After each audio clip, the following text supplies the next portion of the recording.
துக்கம் சந்தோஷமாய் மாறும். கிறிஸ்துவுக்குள் அன்பானவர்களே, இந்த நாளிலும் நம் வேதத்தில் நம் வாழ்க்கையிலிருந்து நமக்கு தேவையான ஒரே ஒரு காரியம், அதை குறித்து நாம் பார்க்க போகிறோம். அது என்னன்னு சொன்னால், தேவனுடைய கிருபை. ஆம் பிரியமானவர்களே, கிருபை என்பது என்ன அப்படின்னு சொன்னால், தகுதியே இல்லாதவர்களுக்கு கிடைக்கக்கூடிய ஒரு நன்மைக்கு பேர் தான் கிருபை. இன்னொரு உதாரணம் சொல்லணும்னா, ஆறுதல் பரிசு கொடுக்குறாங்க. அது போல் இப்போது 3 பேர் ஓடுறாங்க ஓட்டப்பந்தயத்தில், அவங்கெல்லாம் ஜெயிச்சிடுறாங்க. 4வது ஜெயிக்கலை, ஆனாலும் சரி பக்கத்தில் வந்துட்டான்ல, அவனுக்கு ஒரு பரிசை கொடு, போனால் போயிட்டு போதுன்னு கொடுக்குறாங்கல்ல. இந்த போல் நமக்கு தகுதி இல்லாவிட்டாலும், நாம் அதற்கு ஏற்றவர்களாக இல்லாவிட்டாலும், நமக்கு தேவனுடைய கண்களில் கிடைக்கின்ற ஒரு கிருபையானது நம் வாழ்க்கைக்கு மிகவும் அவசியமாக இருக்கிறது பிரியமானவர்களே.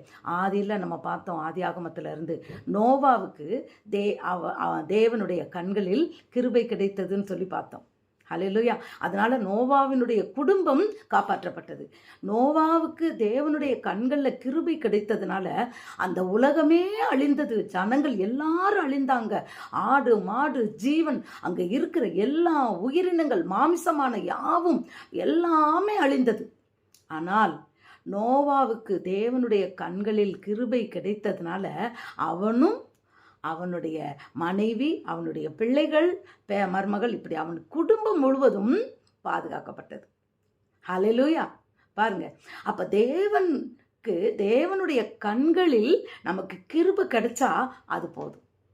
அவர் கிருபை நமக்கு போதும். நீங்க கூட பாட்டு புஸ்தகத்தில் பாருங்களேன், அது இந்த இப்போ நம்ம பழைய பாடல்கள் இருக்குல்ல, அதில் நிறையா பாடல்களை பாருங்களேன், கிருபையை பற்றி தான் நிறையா இருக்கும்.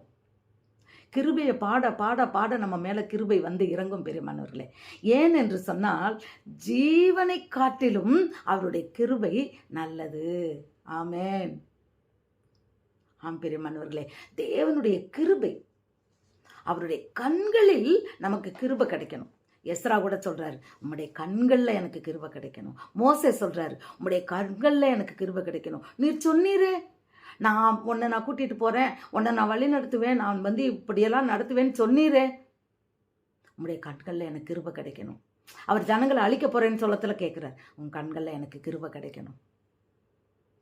அப்போது நம் வாழ்க்கையில் நடக்கிற எல்லா விதமான பிரச்சனைகள், போராட்டங்கள், துன்பங்கள் மத்தியில் நம் தேவனிடத்தில் நாம் கேட்க வேண்டியது ஒன்றே ஒன்று தான், ஆண்டவரே உம்முடைய கிருபையை எங்கள் மேல் ஊற்றும், உம்முடைய கண்களில் எங்களுக்கு கிருபை உண்டாவதாக. என் பிள்ளைகள் வாழ்க்கையில் தேவரே உம்முடைய கிருபையை அளவில்லாமல் தாருமப்பா. நாம் இப்படி ஜெபிக்கும்போது நிச்சயமாக பிரச்சனைகள் வரும், ஆனால் அந்த பிரச்சனை நமக்கு ஒன்றும் இல்லாமல் போயிடும். சாத்தான் வருவான், ஆனால் அவன் தோற்று போவான். ஏன்னா தேவனுடைய கண்களில் நமக்கு கிருபை உண்டு. அந்த கிருபை எப்படிப்பட்ட கிருபை தெரியுமா? 1000 தலைமுறைக்கு நான் கொடுக்குறேன்றார். ஹல்லேலூயா. இது ஆச்சரியமான ஒன்றாக இருக்கு பாருங்களேன். நமக்கு மட்டும்தான் இல்லை, 1000 தலைமுறைகளுக்கு, ஒரு தலைமுறை 2 தலைமுறை இல்லை, 4 இல்லை, 10 இல்லை, 7 தலைமுறைன்னு சொல்லுவாங்க, இல்லை, 1000 தலைமுறைகளுக்கு தேவன் கிருபை உள்ளவராக இருக்கிறாராம். அப்போ அந்த கிருபையை நாம் எவ்வளவாக தேவனிடத்தில் கேட்டு பெற்றுக்கொள்ள வேண்டும் பெரியமானவர்களே. நீதிமானின் சிரசின் மீது நீதிமான்களுக்கு கிருபை உண்டு. அது மாத்திரமில்ல, கர்த்தர் தம்மை நம்பி இருக்கிறபடி அவர்களுக்கு கிருபை அளிக்கிறார். அப்போ என்ன அர்த்தம்னா, அவர் அதானே சொல்றாரு, உன் நம்பிக்கை வீண் போகாது. அப்போ ஆண்டவர் நமக்கு கிருபை கொடுக்கணுன்றத நம்ம என்ன செய்யணும்? அவர் நாமத்தை நாம் நம்பி இருக்க வேண்டும். அவர் நமக்கு நிச்சயமா செய்வாரு. அதை நம்ம எவ்வளவு நம்பி இருக்கிறோமோ, கர்த்தரை நம்பி இருக்கிற பிள்ளைகளுக்கு அவருடைய கண்களில் கிருபை உண்டு. ஆம், நாம் கர்த்தரை நம்பி இருக்கிறோம், மனுஷங்களை இல்லை. ஏதாவது ஒரு பிரச்சனைன்னு வந்தவொடனே மனுஷனை நோக்கி ஓடவே கூடாது. இந்த உலகத்தில் அவங்க உதவி செஞ்சிருவாங்க, இவங்க உதவி செஞ்சிருவாங்க, இந்த போலீஸ் ஸ்டேஷனுக்கு போயிட்டாக்கா நடந்துரும். இல்லை, அவர் தான் நமக்கு நியாயாதிபதி, அவர் தான் நமக்கு பாதுகாவலன், அவர் தான் நமக்கு வந்து வழக்காடுகிற வக்கீலும் நமக்காக வழக்காடுகிறவர் அவர் தான், நியாய தீர்ப்பு கொடுக்கிற நீதிபதியும் அவர் தான், நம்மளை பாதுகாக்கிற காவலரும் அவர் தான். அப்போ ஏன் நம்ம கவலை பண்ணணும்? இத்தனையும் நமக்கு இருக்கும்போது அவர் கண்கள்லையும் கிருபை கிடைச்சா போதாதா? அதனால நம் மனிதர்களை நம்புவதையோ மற்றவர்களை நம்புவதையோ இல்லை பிரியமானவர்களே, என்ன நடந்தாலும் நாம் கர்த்தர் மேல் பற்றுதலாக இருக்கும்போது, நம்பிக்கையாக இருக்கும்போது, நம் நம்பிக்கை வீண் போகாது. அவர் கிருபை நம்மை வந்து அடையும், நிச்சயமாக அடையும். அது மட்டும் இல்லை, கர்த்தருக்கு பயப்படுகிறவர்கள், சங்கீதம் 118:4 சொல்லுகிறது, கர்த்தருக்கு பயப்படுகிறவர்கள் என்ன சொல்லணுமா, கர்த்தருடைய கிருபை என்றும் உள்ளது, கர்த்தருடைய கிருபை என்றும் உள்ளதுன்னு சொல்லிக்கிட்டே இருக்கணுமா. நம்ம கர்த்தருக்கு பயப்படுறோமா?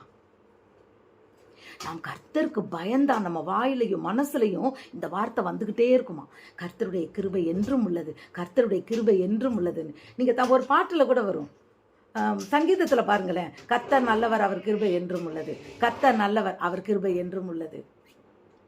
நாம் சொல்ல சொல்ல சொல்ல அவர் கிருபை நம்மேல், நம் பிள்ளைகள் மேல், நம் சந்ததி மேல் 4 தலைமுறை இல்லை, 1000 தலைமுறைக்கு அது தங்கி இருக்கும். அந்த கிருபையை நாம் இழந்து விடாத படிக்க அது போதும் நம்ம வாழ்க்கையில், வேற எதுவும் வேண்டாம். அவருடைய கிருபையை நாம் கேட்டு பெற்றுக்கொண்டாலே போதும். அவர் கண்களில் அந்த கிருபை இருக்கும்.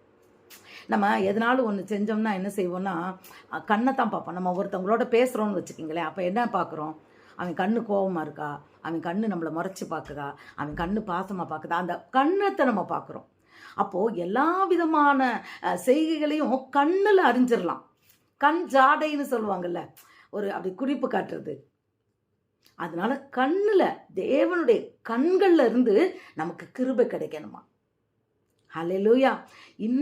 இன்றிலிருந்து ஒருவேளை நம்ம தேவனுடைய கண்களில் கிருபையை நாம் தேடாது இருந்திருந்தோம்னா, நாம் நம்பாமல் இருந்திருந்தோம்னா, இன்றைக்கிலிருந்து நாம் தேவனுடைய கண்களில் அவருடைய கிருபையை நாம் பெற்றுக்கொள்ள வேண்டும். பிரியமானவர்களே, தாவீது சொல்றார், உம்முடைய கண்களில் எனக்கு கிருபை கிடைத்தது. சாலமன் சொல்றாரு, தாவீது நிமித்தமாய் உம்முடைய கண்களில் எனக்கு கிருபை கிடைத்ததுன்னு. ஹல்லேலூயா. நாம் ஒவ்வொரு நாளும் சொல்ல வேண்டும் பிரியமானவர்களே, அவருடைய கிருபை இல்லைன்னா இன்னைக்கு உயிரோட நம்ம இல்லை. அவருடைய கிருபை இல்லைன்னா நம்ம இன்னைக்கு மறிச்சு போயிருக்கலாம். எத்தனையோ பேர் நேற்று இருந்தவங்க இன்னைக்கு இல்லை, போன வருஷம் இருந்தவங்க இந்த வருஷம் இல்லை, காலையில் இருந்தவங்க மத்தியானம் இல்லை. அவருடைய கிருபை இருக்கிறதுனால தான் நீங்களும் நானும் இன்னைக்கு ஜீவனோடு இருக்கிறோம். அது மாத்திரம் இல்லை, நாம் நிர்மூலமாகாமல் இருப்பது அவருடைய சுத்த கிருபையாக இருக்கிறது. ஹல்லேலூயா. அந்த ஒன்று போதும். ஒரு பாட்டு, நிறைய பாட்டு, கிருபை கிருபை கிருபைன்னு, கிருபை தேவ கிருபை. கிருபையை என்ன செய்யணுமா, கொண்டாடணுமா. ஒரு பாட்டில் கூட உண்டுல, கிருபையை கொண்டாடுகிறோம், கிருபையை கொண்டாடுகிறோம், கிருப கிருப கிருப கிருப கிருப கிருப கிருப, கிருபையை கொண்டாடுகிறோம். கிருபையை நம்ம கொண்டாடணும். வேற என்னத்தை கொண்டாடுறோம், பிறந்த நாளை கொண்டாடுறோம், திருமண நாளை கொண்டாடுறோம், மற்ற நாளை கொண்டாடுறோம். கிருபையை ஒவ்வொரு நாளும் கொண்டாட வேண்டும் பிரியமானவர்களே. அவர் நமக்காய் ஜீவனை கொடுத்தது அவருடைய கிருபை இல்லையா? நம்மளை இவ்வளோ நாள் பாதுகாத்தது அவருடைய கிருபை இல்லையா? நம் பிள்ளைகளுக்கு ஆசீர்வாதமாக இருந்தது அவருடைய கிருபை இல்லையா? அவர் இல்லைன்னா அன்றைக்கி நம்ம இல்லைல்ல. பாவத்தில் இருந்து நம்மளை தூக்குனது அவர் கிருபை இல்லையா? அவருடைய கிருபையை நாம் ஒவ்வொரு நாளும் நாம் கொண்டாடி மகிழ வேண்டும். இன்றிலிருந்து கொண்டாடுவோமா? God bless you.